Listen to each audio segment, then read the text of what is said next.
Bruce Arians was asked about the AB signing after the win. Take a listen to what he had to say. Yeah, I think he's matured, and I believe in second chances. You know, everybody wants to say that Tom picked him. Tom didn't have anything to do with it. This was something Jason and I have been talking for a couple of weeks, ever since the injuries to our other guys. And when the time was right, would we see if we could pull the trigger and fit it into what we want to get done? And we'll see. I mean, we have nothing. If Antonio does what I think he's going to do, he's going to be fine. All right, so Wilds, when I heard Bruce Arians say Tom Brady had nothing to do with it, I legitimately went back and re-listened to all the sound again. Do you buy that Brady had no influence in this signing? It's insane. It's insane. We're just being lied to. That's just not true. My son didn't have anything to do with it. Like, just be honest. It doesn't matter. Your son and Tom Brady. Go ahead. Go. Why doesn't it matter? The guy's just lying. We had Tom Brady lying that he forgot Nick Foles was on the field and had a hand.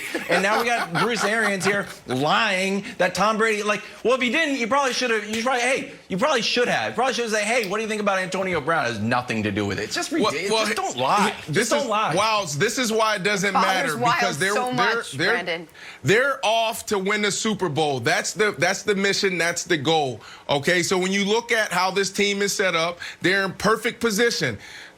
Nick, you need to accept it, that they're going to be a contender. They're going to wreak havoc when it comes to the playoffs. Right now, they have 3 wide receivers banged up. Bruce Arians went to all 3 of those receivers before the game and said, give me a percentage of where you're at.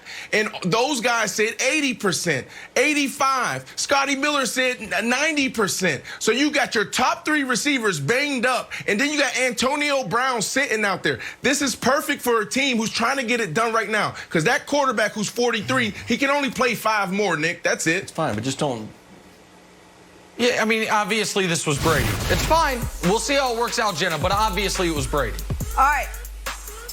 Well, in the battle of Brady versus Bill, the pendulum has swung Tom's way. What happened? Is this? This is the question. When they had this stretch coming up, Jenna, of Chicago, then Green Bay, then Oakland, I said I thought they'd go 1-2. Not only did they go 2-1, they blew out their last 2 opponents. So I have to give the team credit and Brady credit. And is it changing my overall season prediction? Probably not, Jenna. All right. Well, somehow, whether he's the 10th or the 25th, he just got another weapon added to his artillery there. The Bucs making a splash before the game. They signed Antonio Brown to a 1-year. I would have. And who loves an underdog more than I do, Nick? Nobody. Steelers are my team right now. It used to be anyone playing the Browns. Now I love the Steelers. Bucs and Raiders, and Tom Brady showing up yesterday. Brady throwing 4 touchdowns, ran for another, and when the Raiders made it a game in the second half, Brady and the Bucs exploded for 3 fourth-quarter touchdowns. So the Bucs win big, 45-20. They hung on to first place in the NFC South. Brandon, I'll start with you. Is it time for the Brady doubters to admit he's still one of the best? Because he certainly played like it yesterday. You know Not what, doubters, Jenna? doubter. I don't care about the Brady doubters. I just care about Nick Wright. Friday on the show, Nick said, look, you know, all I need for him to do to get my respect is just throw for over 200 yards. That's what Nick said. Nick. I didn't say respect. Nick, he has my respect. You just gave me. Go ahead. You just. So do you believe now? So I don't care about the doubters. I care about Nick Wright. Nick, you got to think about this. We keep overlooking that Tom Brady is 43. We keep overlooking how hard it is to go into a new system. I don't care if you're Aaron Rodgers. I don't care if you're Kyler Murray. I don't care if you're Russell Wilson.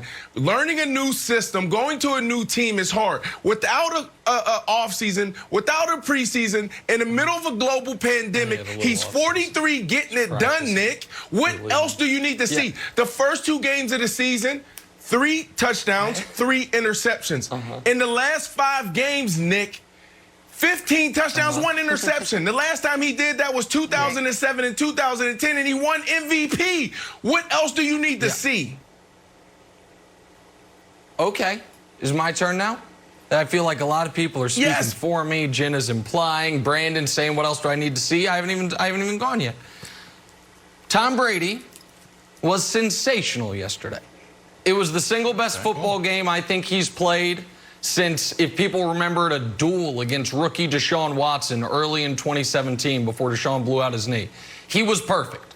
Brady was great early, threw as good of a pass as you can possibly throw to end the half, which was almost a backbreaker for the Raiders.